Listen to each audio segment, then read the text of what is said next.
Fala galera do Legião Som, tudo jóia pessoal? Bem-vindo a mais um Resposta aos Inscritos. E antes de mais nada, não esqueça de dar aquele like, de compartilhar e de se inscrever no canal, fechou? Pessoal, hoje nós vamos conversar aqui com o Eric Mendes, beleza Eric? Fala Lê, tranquilo? Gostaria de saber se semente de abóbora, alho, repolho realmente são vermífugos naturais para pássaros, pois evito dar medicamentos e se caso for verídico, como fornecer? Abraço, fica na paz. Eric, é o seguinte, cara, na questão, cara, pode até ter propriedades, tá, vermífugas. Porém, cara, existem alguns tipos de vermes, tá, que são um pouco mais difíceis de se controlar, às vezes com um medicamento assim natural, tá? E, cara, como assim o medicamento, no caso, os vermífugos não são tão assim, como é que eu posso te falar, agressivos para pássaros, cara, eu não aconselho você substituir uma coisa pela outra, tá bom? Existe aí o pessoal que tem usado hortelã, tá? Tem relatado aí bons resultados com hortelã. Já li vários trabalhos falando de propriedades vermífugas, porém, cara, não são todos os vermes que abrange, tá? Quando você dá um medicamento específico para vermes, cara, ele abrange uma maior amplitude, tá? Em relação a espécies de vermes aí que você vai encontrar na ave. Então, eu não aconselho, tá bom? Eu não sei te passar dosagem disso, tá? Você teria que ver com um veterinário especializado como é que fala? Com homeopatia, tá? Existem veterinários especializados em homeopatia. Aí ele pode até te passar um ou vários tipos de combinações, tá? De produtos aí para você estar fornecendo. Porém, eu acho que não compensa, entendeu? Um medicamento vermífugo é um medicamento simples de você fornecer. Se você fornecer dentro da dose, não oferece risco nenhum para sua ave. Então, a minha opinião, respeito de quem tem opinião contrária, tá? O tratamento funcionando, pessoal, e sendo saudável para a ave, independente do que você estiver fazendo, está correto, tá? Porém, eu não acho que compensa você ficar tendo que fazer semente de abóbora ou repolho, etc. Além da sujeira, do trabalho de manejo que tem, pode ser que não tenha o mesmo efeito aí de com um bom vermífugo de mercado, beleza? Um grande abraço então. O Carlito Bandeira, beleza Carlito? Vamos lá. Ale, tenho 4 coleiras e 2 papacapins que ficam numa distância de 5 metros a 7 metros, vem do outro. Estão cantando normalmente sem problemas. Quando você fala um vem do outro, é poucos metros, né, se vendo. Eles dormem na CAP, de manhã eles ficam se vendo nessa distância. Amigo, se você tiver dado uma boa distância, o que acontece, tá? Esses pássaros na natureza não costumam ficar se vendo, principalmente quando está aí no período reprodutivo, tá? Eles dão uma distância bem maior um do outro, tá? Do que 7 metros. Porém, se você faz um manejo direto e deixar nessa distância, às vezes o pássaro acostuma e canta bem, tá? Porque a quantidade de estresse não é tão grande. Ele fica um pouco estressado, tá? Por escutar o outro. Mas também, se são pássaros que você tem muito tempo na casa, acontece o quê? Deles madrinharem, né? Que a gente fala que é. Deles acostumarem um com o outro. Mesmo que eles estão bravos, como eles já sabem que são indivíduos daquela localidade, eles acabam não ficando tão estressados, tá? Isso daí com o tempo vai diminuir bastante. Porém, quando você quer rendimento para torneio, tá? Para alguma coisa de competição, aí não é interessante esse manejo. Por quê? Porque você força, eles ficam se vendo, então eles acabam cantando muito, tá? E isso faz com que o pássaro fique de uma certa forma desgastado. E um pássaro para torneio é que nem a gente fala, é igual um jogador de futebol que não faz uma concentração para um jogo. É interessante que ele esteja tranquilo para a hora que ele chegar lá, cara, aquele choque que dá nele ali, aquela euforia, ele fica mais quente e aí ele rende mais porque ele está mais descansado. Fechou? Um grande abraço então. Vamos lá.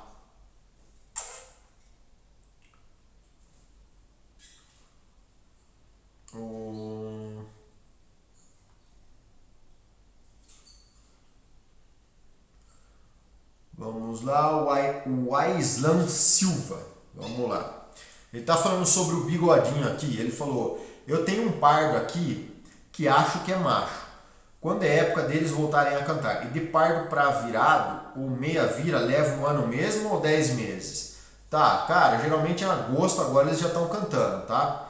Existem alguns bigodinhos ainda que estão cantando ainda nessa época, mas é bem difícil. Agora eles param, vão voltar a cantar em agosto, começo de setembro. Depende, cara, vai depender do bigodinho, vai depender da região, tá? Vai ter região aí que ele vai fazer a primeira muda, já vai dar uma pintada, e vai ter região que ele vai fazer a primeira muda e já dá uma, como é que fala, uma pretejada, tá? Depende da região, é igual tico-tico. Tem passarinho que com 3 meses já faz a muda, já sai de pintado para penugem de adulto, e tem passarinho que às vezes leva 6, 7 meses para pintar. É isso aí, tá? Vai depender de 10 meses a um ano, aí, provavelmente na primeira muda, né, que eu falo, que você já vai ver se ele vai pintar aí, beleza? Um grande abraço então. Uma coisa que às vezes funciona, cara, não é todos, mas tem algumas regiões que funciona, tá? Comigo já vi, um macho muitas vezes de pardo, não é regra isso, tá, pessoal? Depende da região, ele tem o bico, em vez de ter o amarelo e o cinza, ele tem todo cinza, tá? Muitas vezes eu peguei filhotes, cara, quando eu era mais molecão aí, tinha uns 17, 16 anos, e dava muito certo isso aí, mas na minha região, tá? Agora em outras regiões eu já gravei pássaros também, pardo cantando com os dois tipos de coloração normal no bico. Então vai depender, é só uma dica aí, caso você tiver, pode ser sim que seja um macho, tá bom? Um grande abraço então. O Luiz Filho, beleza, Luiz? Vamos lá. Ale, sou de Fortaleza, tem um casal de curió maranhense, ele canta muito. Se eu tirasse filhotes deles, tinha como encartar o canto praia nos filhotes? Um abraço. Luiz, vai depender se o seu passarinho canta comprido, se o seu passarinho canta curto. Se o seu passarinho é um pássaro muito agressivo, muito valente, tá? Existe uma certa dificuldade em relação ao canto praia, por quê? Porque o pássaro às vezes não é só cantar. O pássaro ele tem que ter às vezes uma facilidade também para cantar às vezes um pouco mais comprido, tá bom?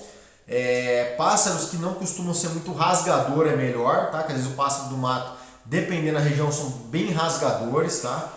Isso daí é uma coisa que também tem a ver com a genética da população local, tá bom? E vai depender também um pouco aí da inteligência do seu pássaro, que também é um outro fator genético, tá?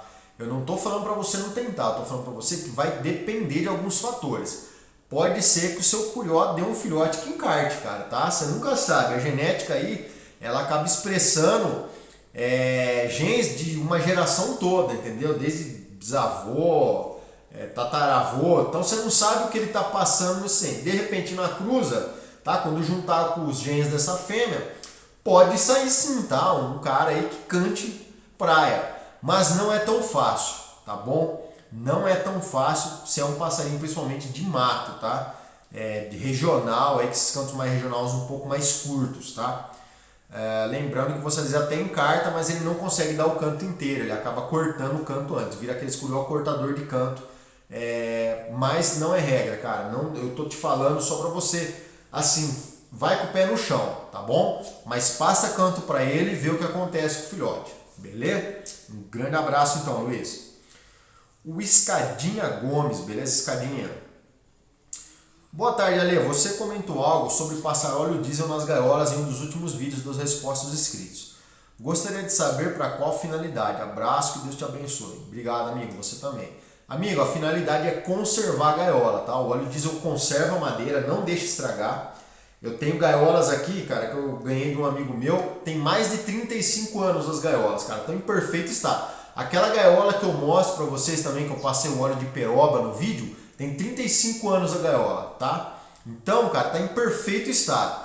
Meu amigo que era o dono da gaiola, passava óleo diesel, tá? Ele falou para mim, eu passava óleo de peroba e agora eu estou passando óleo diesel, tá? Que ele dura mais tempo, conserva e também serve aí como antiparasitário. Às vezes acaba expulsando aí piolho e outros problemas aí que você pode ter. Então você passa óleo diesel na gaiola, tá? Com o pincel puro, e aí você deixa secando aí uns 5, 6 dias no sol, tá bom?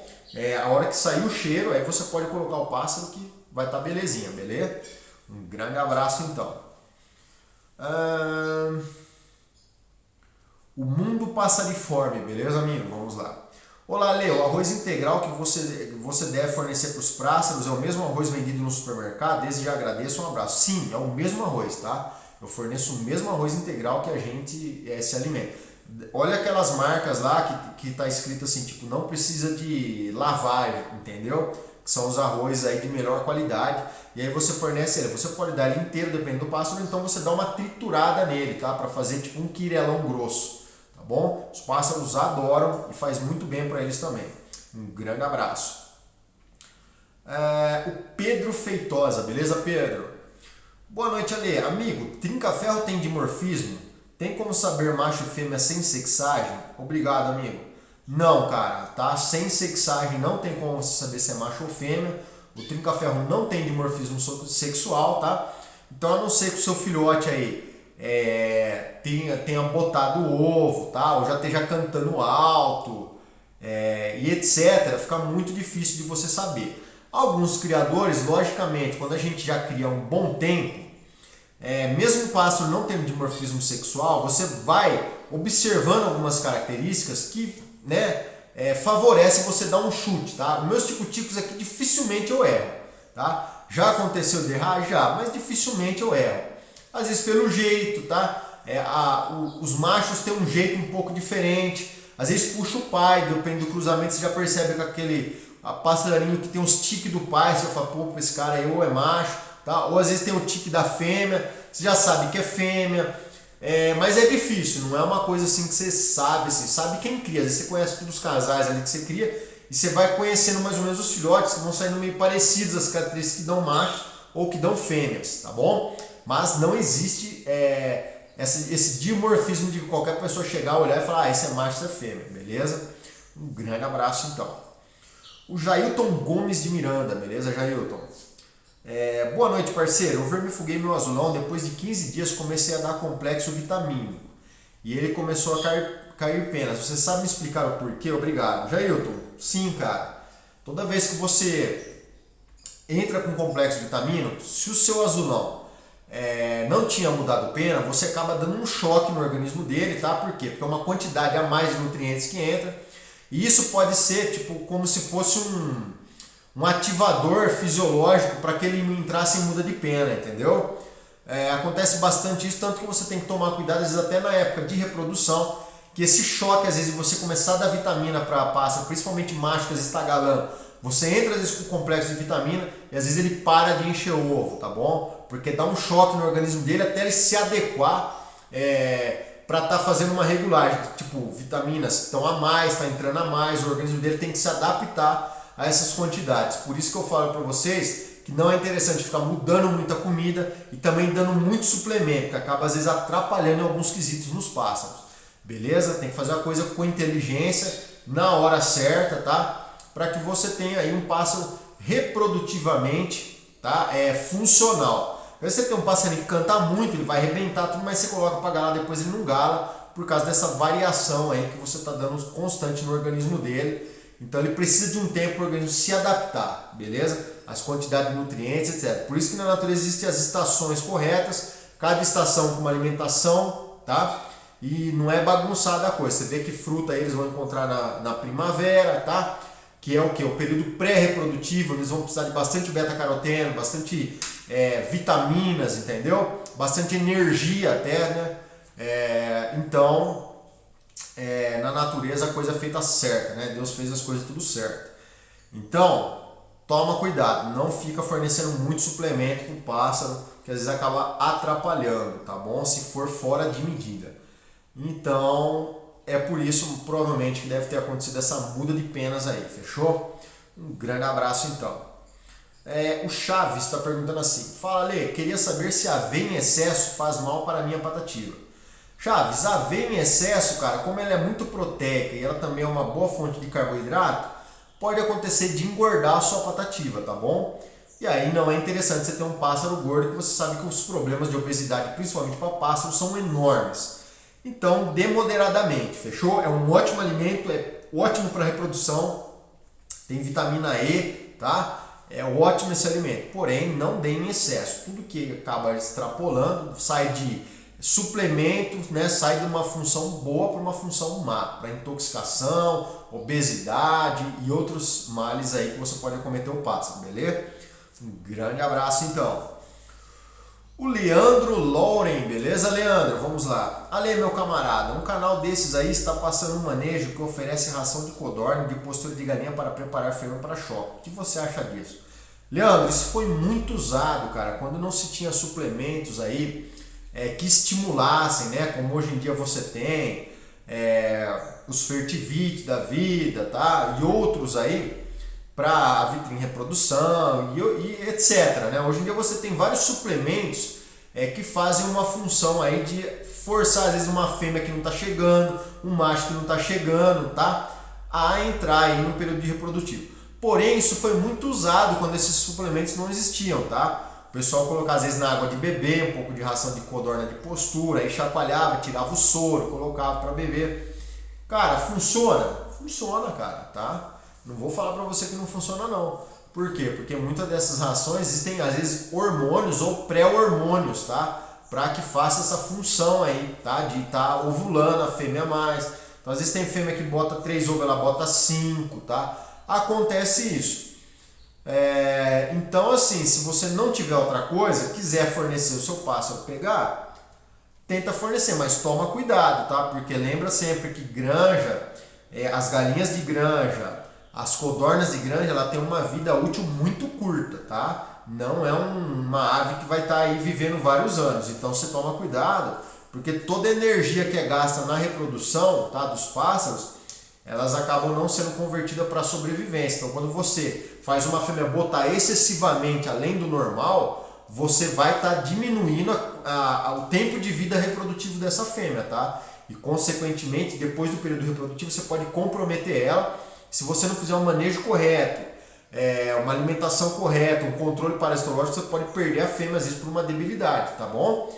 Então, só tomem cuidado, beleza? Mas funciona sim, tá? Não vou falar para você que tá errado ou que a pessoa tá falando abobrinha, não. Funciona, já funcionou muito isso daí em outras épocas onde não se tinham suplementos específicos para pássaros, beleza? Pessoal, vou ficando por aqui então. Um grande abraço a todos, fiquem com Deus. Curta, inscreva-se, compartilhe e deixa sua dúvida que assim que possível estarei respondendo para vocês. Valeu!